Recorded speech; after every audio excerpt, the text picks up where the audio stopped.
for the vlog. Hello guys. So the cool thing about staying here near Wat Po is that there's so many local restaurants here, local cafes, local bars.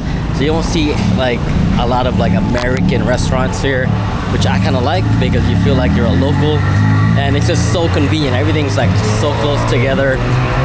The Grand Palace is like less than a mile away. Wat Po is like literally like right next door to the hotel. And there's a lot of street food here too, very delicious, a lot of fruits, coconut, I mean you name it, they got everything here. Hello kababayans.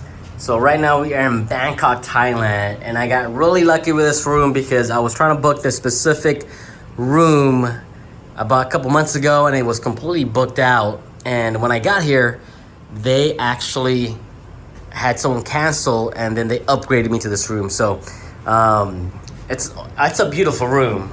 This is where the toilet is. This is where the shower is. Let me show you this. So it opens up to the view of the river. A really neat room. I kind of like the design that they have.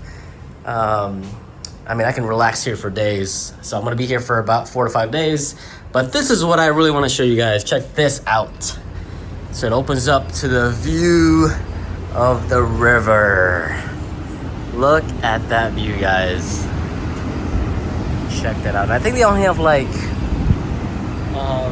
one other room right below me. So this is truly special. Check this out too. Look at that, guys. So if you have your loved one, your wife, your partner, enjoy the jacuzzi. This is my favorite part of the room. You get your own private jacuzzi to chill and relax after a long day of exploring here in Bangkok, Thailand. Let's go.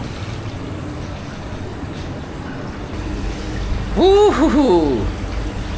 Is it hot?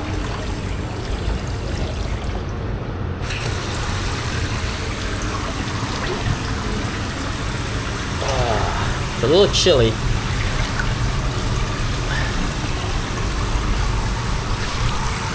For the vlog. Hello guys. Oh, you're matching the flowers. Yeah. Can I hold this? It's a little cold. Not yet. Yeah. Well, all right, guys. It's been an amazing day. Thank you guys again for watching this video. If you want to see more, hit that subscribe button, and we will see you on the next one. Bye.